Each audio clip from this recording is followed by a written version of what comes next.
Shalom, selamat pagi. Terima kasih Yesus. Kami serahkan semua roh dan jiwa kami Bapa di tempat ini. Kami mau melayani Engkau Bapa, kami mau menyembah. Terima kasih Tuhan.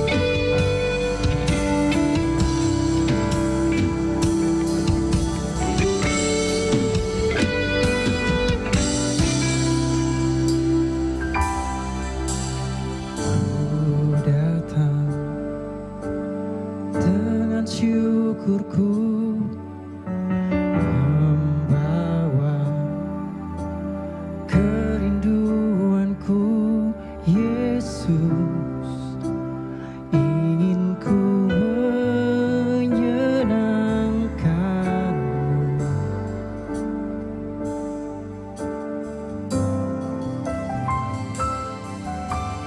Karyamu indah bagiku, kasih yang menyelamatkanku, Yesus. Inilah persembahanku. Ku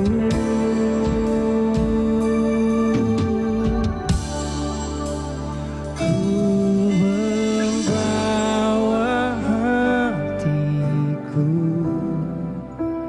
hanya Engkau di hidupku, Yesusku, Kau terindah. Selamanya ku menyembahmu. Ku membawa hidupku,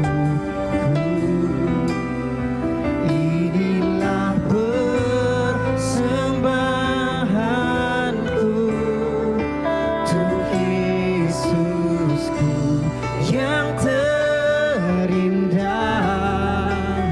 Selamanya ku menyembahmu, Yesus. Terima kasih Tuhan. Haleluya. Oh, ku datang dengan syukurku, membawa kerinduanku, Yesus. Ingin ku menyenangkanmu. Karyamu Tuhan, oh, karyamu indah bagiku,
Terima kasih Yesus. Layak dipuji, disembah, Kaulah yang bertata dulu, sekarang, dan selamanya.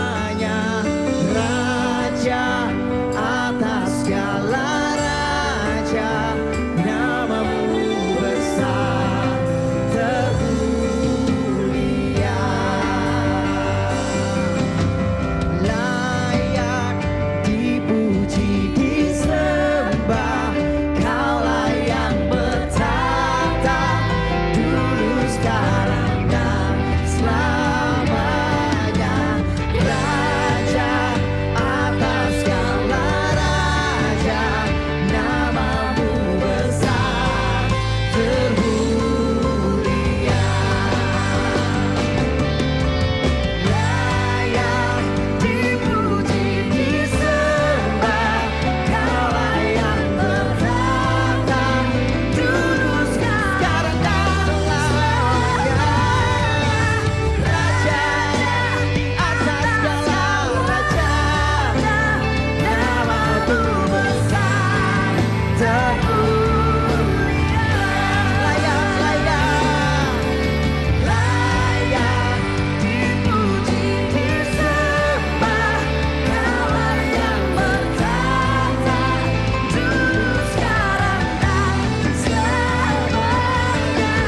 Raja atas segala raja, namamu besar termulia.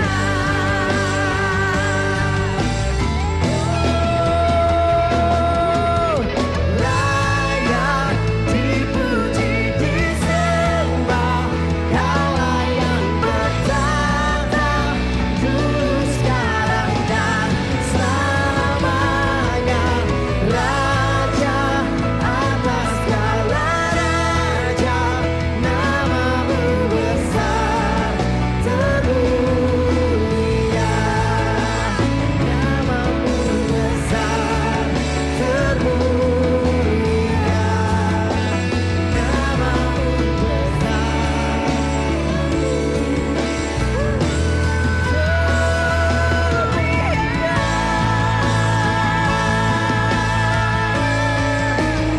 Yesus yang terbaik dalam hidup, kami mau menyembah-Mu Tuhan dalam sukacita penuh. Haleluya, Kau Raja di atas segala raja. Amin. Ya, shalom, selamat pagi jemaat yang dikasih Tuhan. Di minggu keempat ini, sebelum kita belajar tentang kebenaran firman Tuhan, mari kita sama-sama berdoa. Tuhan Yesus, terima kasih buat pagi hari ini. Kami bersyukur untuk segala kebaikan dan anugerah-Mu. Kami mau mendengar kebenaran firman-Mu. Dan biarlah firman ini boleh memerdekakan setiap kami. Dan firman ini boleh menjadi pelita dalam setiap kehidupan kami. Terima kasih ya Tuhan. Kami bersyukur, kami sambut kebenaran firman-Mu di dalam nama Tuhan Yesus. Haleluya. Amin. Ya, tiba di minggu keempat pada hari ini, di mana pengajaran sepanjang bulan Juli ini bicara tentang family of worship. Di minggu pertama kita belajar family of worship. Menyembah Tuhan adalah tujuan hidup yang telah ditetapkan oleh Allah dan bukan hanya sebuah pilihan. Minggu kedua kita belajar tentang kepemimpinan, kunci keluarga untuk menyembah. Maka di dalam setiap keluarga ditetapkan pemimpin yang membawa keluarga untuk menyembah. Di minggu ketiga kita belajar tentang keluarga yang menyembah mendatangkan berkat. Sikap menyembah berdampak di dalam keluarga. Dan di minggu keempat ini kita belajar tentang menyembah dengan benar di dalam keluarga. Ya, pada pagi hari ini dasar firman Tuhannya terambil dalam Yosua 24 ayat 15. Kita akan baca bersama-sama. Tetapi jika kamu dianggap tidak baik untuk beribadah kepada Tuhan, pilihlah pada hari ini kepada siapa kamu akan beribadah. Allah yang kepadanya nenek moyangmu beribadah di seberang sungai Efrat, atau Allah orang Amori yang negerinya kamu diami ini.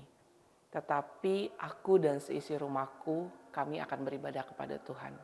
Ribuan tahun yang lalu di sebuah tempat bernama Sikem, seorang pemimpin tua bernama Yosua berdiri di hadapan bangsa Israel yang sedang kebingungan. Bangsa yang baru saja menerima tanah perjanjian, tanah yang subur, kota-kota yang tidak lagi perlu mereka dirikan. Begitu juga dengan kebun-kebun anggur yang mereka tidak tanami. Semuanya gratis dari Tuhan. Di dalam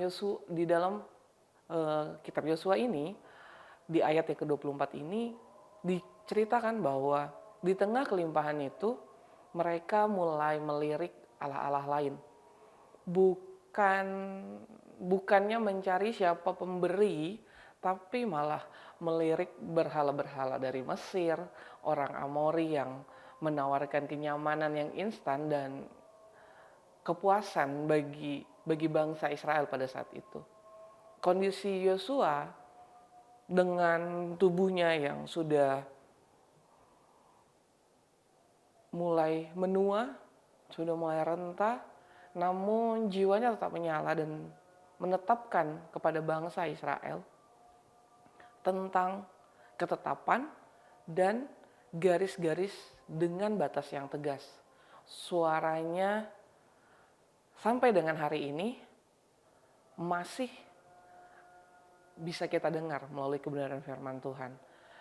Dalam Yosua 24 ayat yang ke-15 dikatakan seperti ini. Tetapi jika kamu anggap tidak baik untuk beribadah kepada Tuhan, pilihlah pada hari ini kepada siapa kamu beribadah. Tetapi aku dan seisi rumahku kami akan beribadah kepada Tuhan. Yosua tidak bicara tentang ibadah ritual di bait Allah, tapi Yosua sedang berbicara tentang sebuah keputusan domestik. Yosua berkata, di bawah atap rumahku, di meja makanku, di dalam kamar tidurku, karena tidak ada orang luar yang melihat, aku dan seluruh keluargaku memutuskan untuk menundukkan ego kami di bawah otoritas Tuhan.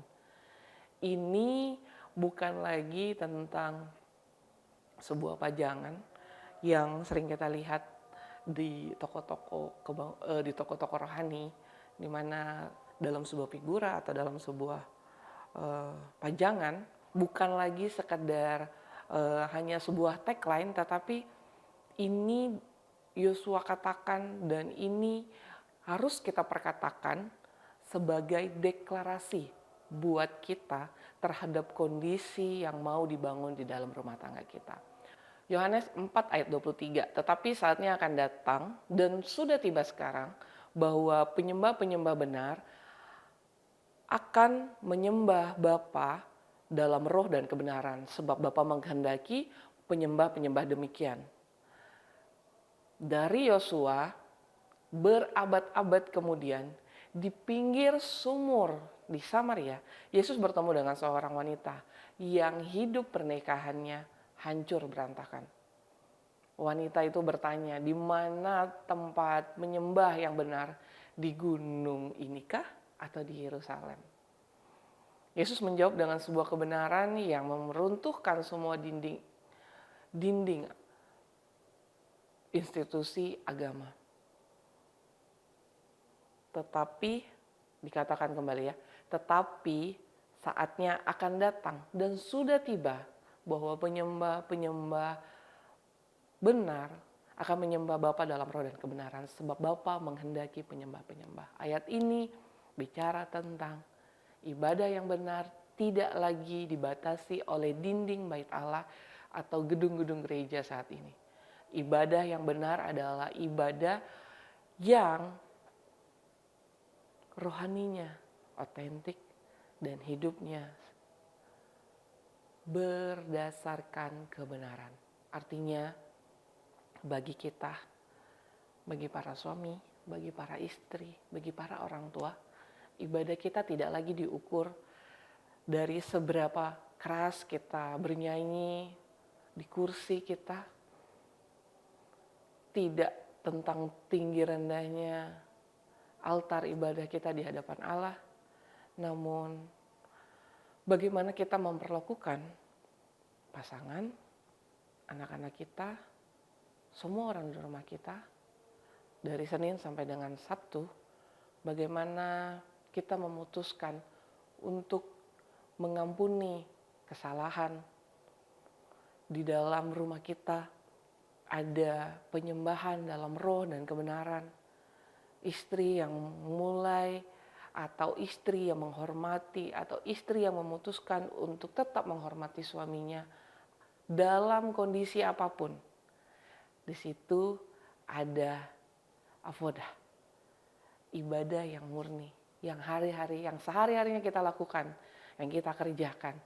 Ketika orang tua berlutut bersama-sama dengan anak di tengah badai kehidupan, disitulah bait Allah sedang dibangun. Realita kita pada hari ini, ibadah mungkin dalam perspektif kita temukan hanya di ruang-ruang gereja mungkin, atau hanya pada saat kita mempersiapkan diri untuk kita beribadah di dalam kelompok-kelompok kecil. Namun ibadah, realita kita pada hari ini, ibadah itu ada kondisi di mana kita sedang mempersiapkan diri kita untuk kita bisa memiliki kondisi yang berubah, di mana kita mungkin ada tekanan cicilan, kelelahan dalam saat bekerja, ada konflik antara suami dan istri, hingga mungkin kita kadang-kadang stres dalam mengurusi anak-anak, dan rumah yang tadinya nyaman sudah tidak nyaman lagi. Rumah tidak lagi menjadi tempat penyembahan, melainkan menjadi tempat pertempuran. Dalam Yosua 24 ayat yang ke-15, bukan sekadar, kembali saya ingatkan, bukan lagi sekadar kutipan hiasan dinding ruang tamu kita mungkin, tetapi aku dan seisi rumahku kami akan beribadah. Tapi kalimat ini adalah kalimat deklarasi yang mengajak kita untuk kita mengambil keputusan untuk berani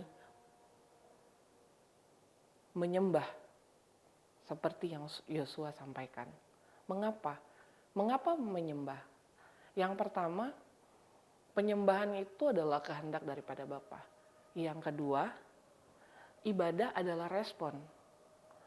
Penyembahan adalah respon alami dari hati yang mengasihi Allah karena kasih dan anugerahnya. Ketiga, ibadah adalah ekspresi. Penyembahan atau ibadah adalah ekspresi pujian dari permuliaan hati yang tulus kepada Tuhan. Bukan hanya sekadar ritual fisik, namun diwujudkan melalui doa, nyanyian, ucapan syukur, dan tindakan kita sehari-hari yang hidup dalam kebenaran. Dalam Yosua 24 ayat ke-13 sampai dengan ke-14 dikatakan demikian. Demikianlah kuberikan kepadamu negeri yang kamu peroleh tanpa bersusah, dan kota-kota yang tidak kamu dirikan, tetapi kamulah yang diam di dalamnya. Juga kebun-kebun anggur dan kebun-kebun zaitun yang tidak kamu tanami, kamulah yang makan hasilnya. Oleh sebab itu, takutlah akan Tuhan dan beribadahlah kepadanya dengan tulus, ikhlas, dan setia. Jauhkanlah Allah yang kepadanya nenek moyangmu telah beribadah di seberang sungai Efrat dan di Mesir, dan beribadahlah kepada Tuhan. Di dalam Yosua 24 ini, Tuhan mengingatkan bahwa semua yang kita miliki, rumah, pekerjaan, kesehatan, dan segala banyak hal yang kita miliki, itu adalah pemberian Tuhan tanpa kita bersusah-susah. Dan yang saya mau ingatkan adalah ibadah adalah respon alami dari rasa tahu diri kita dan rasa syukur kita atas anugerah tersebut. Bukan upaya untuk menyuap Tuhan agar kita hidup nyaman. Di dalam Yohanes 4 ayat 23 tadi dikatakan bahwa menyembah dalam roh melibatkan hati yang digerakkan oleh Roh Kudus. Bukan sekedar ibadah formalitas. Menyembah dalam kebenaran artinya adalah kita harus sinkron dengan cara hidup kita. Kata ibadah dalam bahasa Ibrani adalah avodah. Dalam bahasa Yunani, lateria. Yang artinya pekerjaan, budak, atau hamba upahan. Dan dikatakan di dalam Yohanes, disebutkan kata ibadah, kata menyembah, dalam bahasa Yunani disebut hitstia kawa, atau sering kita dengar dengan sebutan juga proskuneo, yang artinya meniarap dengan penuh hormat. Kata avodah yang adalah kata kerja pelayanan, ini bagi kehidupan kita saat ini di dalam keluarga, pelayanan bukan hanya sekedar di atas mimbar, kembali diingatkan, pelayanan kita bukan hanya sekadar pelayanan mimbar, pelayanan di hari Minggu, tetapi kehidupan kita di keluarga itu juga adalah pelayanan. Di saat kita memasak buat para istri, seorang suami juga mungkin bisa memasak. Itu adalah pelayanan. Pada saat suami kita bekerja, anak kita sedang belajar, kita sedang membersihkan rumah secara bersama-sama. Itu adalah pelayanan. Di mana semua dilakukan dengan sikap hati seorang hamba di hadapan Tuhan. Jadi semakin kesini kita semakin mengerti bahwa kehidupan kita di dalam rumah tangga pun itu juga adalah sebuah ibadah. Rutinitas, mungkin rutinitas kita itu membosankan, tetapi itulah yang merubah kita, kesadaran kita untuk kita mengerti bahwa ini adalah ibadah. Ibadah kita, bahwa kita tuh nggak mengerjakan segala sesuatunya itu dengan sembarangan. Kita tahu bahwa pekerjaan kita adalah pelayanan kita.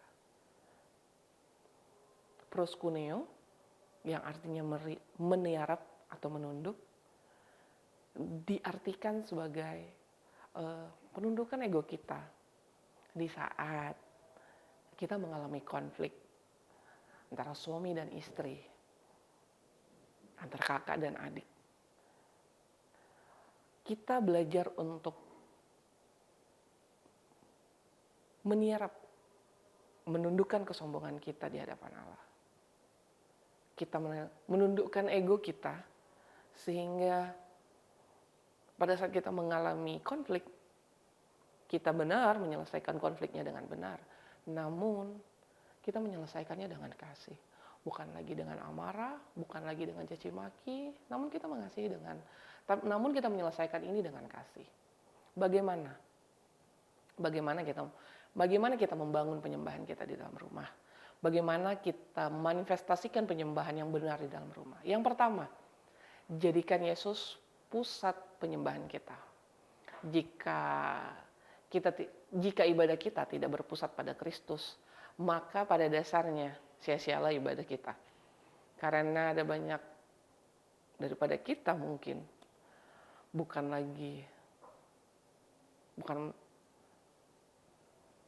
kita harus punya persepsi yang sama dan kita harus punya persepsi yang benar bahwa kita harus menyembah dan tujuannya atau senternya adalah Tuhan. Dalam 1 Timotius 3 ayat 16, dan sesungguhnya agunglah rahasia ibadah kita. Dia yang telah menyatakan dirinya dalam rupa manusia, dibenarkan dalam roh, yang menampakkan dirinya kepada malaikat-malaikat, diberitakan di antara segala bangsa-bangsa yang tidak mengenal Allah, yang dipercayai di dalam dunia, diangkat dalam kemuliaannya. Rahasia agung ini berpusat pada Yesus Kristus, dan baiklah setiap keluarga yang kita bangun hari-hari ini, kita mengembalikan pusat yang benar kepada Yesus Kristus. Sehingga apapun yang terjadi, masalah apapun yang terjadi, baik itu kesedihan, baik itu sukacita, kita ingat bahwa seharusnya kita membawa segala persoalan hidup kita ke dalam rencana Tuhan. Kita bersujud, kita mencari kehendak Tuhan, sehingga keluarga kita berfokus atau keluarga kita memiliki tujuan, yaitu Yesus Kristus. Yang kedua, penyembahan yang benar dalam keluarga adalah melayani pasangan. Melayani pasangan melalui apa? Melalui kehidupan. Ekspresi, rasa hormat. Efesus 5 ayat 31 sampai dengan 32. Sebab itu laki-laki akan meninggalkan ayahnya dan ibunya dan bersatu dengan istrinya, sehingga keduanya menjadi satu daging.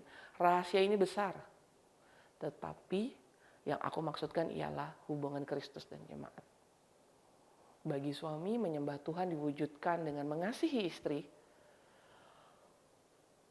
Bagi istri,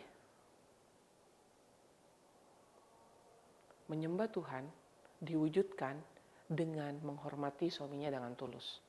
Mendukung peran suami, menjaga tutur katanya, bahkan saat suami dalam kondisi terpuruk. Yang ketiga, penyembahan yang benar dalam keluarga adalah melayani keluarga dengan mengunjungi orang yang tidak mampu dan hidup dalam kekudusan. Dalam Yakobus 1 ayat ke-27 dikatakan, ibadah yang murni dan yang tidak bercacat di hadapan Allah, Bapa kita, ialah mengunjungi yatim piatu dan janda-janda dalam kesusahan mereka, dan menjaga supaya dirinya sendiri tidak dicemarkan oleh dunia. Keluarga Kristen tidak boleh menjadi komunitas yang egois dan eksklusif. Tapi mari mulai dari keluarga kita belajar untuk memahami rencana Tuhan dan memahami misi Tuhan dalam keluarga kita. Mari kita mulai mengajak anak-anak kita untuk mau berbagi. Mungkin setiap daripada keluarga kita untuk membantu satu dengan yang lain itu mungkin hal yang mudah. Namun buat generasi kita, generasi anak-anak kita atau keluarga kita, mungkin kita harus sekali-sekali kita mengatakan atau kita mengajarkan bahwa berbagi itu adalah ciri hidupnya Kristus. Sehingga kita melakukannya dengan penuh sukacita, bukan karena kita terpaksa, bukan karena itu dijadikan sebuah kewajiban, tetapi bagaimana kita mengerti bahwa di dalam ayat firman Tuhan pun dikatakan bahwa kita harus mengasihi anak-anak yatim, janda-janda yang mengalami kesusahan. Dan itu harus dilakukan oleh keluarga kita dengan penuh rasa sukacita. Dan menjaga kekudusan diri, di ayat yang di kalimat yang terakhir, menjaga supaya dirinya tidak dicemarkan oleh dunia, menjaga agar mesbah keluarga kita tidak dicemari oleh hal-hal yang tidak pantas. Kita mau membangun mesbah dengan tujuan yang satu, yaitu mengerti rencana Tuhan, menjadikan penyembahan kita Yesus di atas pusat segalanya, dan keluarga kita adalah keluarga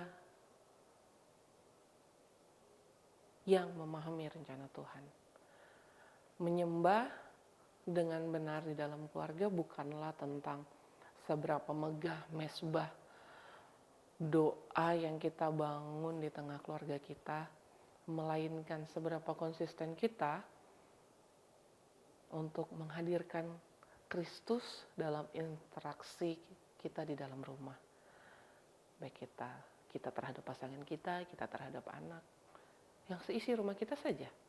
Keluarga yang hidup dalam avodah yang sejatinya akan menjadi mercusuar kekudusan dan kedamaian. Tidak hanya bagi anggota keluarga, namun keluarga kita juga pun bisa menjadi jawaban bagi dunia yang kehilangan arah. Biarlah pagi hari ini kita sama-sama belajar tentang bagaimana keluarga kita bisa menjadi keluarga yang menyembah dalam roh dan kebenaran. Keluarga yang dibangun, keluarga yang dibentuk melalui pernikahan, memiliki keluarga. Baiklah, kita membangunnya dengan mata yang tertuju kepada Yesus, yang adalah dasar daripada setiap dasar kehidupan kita. Biarlah keluarga kita tetap terus menyembah. Kita belajar membangun mesbah bagi yang belum membangun atau apapun kesibukan kita. Mari kita mulai membangun mesbah keluarga kita. Kita mau belajar sepakat dengan Tuhan. Kita mau melakukan apa yang menjadi misi Tuhan bagi keluarga kita di dalam dunia ini. Mari kita berdoa. Tuhan Yesus, terima kasih buat pagi hari ini. Kami telah belajar bagaimana keluarga yang kami miliki adalah mercusuar bagi dunia ini. Tuhan, mampukan kami untuk kami tetap setia, taat, di mana mungkin kami belum membangun mesbah keluarga kami. Tapi mampukan kami untuk kami boleh melatih setiap daripada diri kami untuk tetap konsisten Tuhan dalam membangun mesbah. Terima kasih ya Tuhan, pada pagi hari ini kami menyerahkan seluruh kehidupan kami hanya ke dalam tangan-Mu. Terima kasih untuk firman Tuhan ini. Di dalam nama Tuhan Yesus, haleluya. Amin.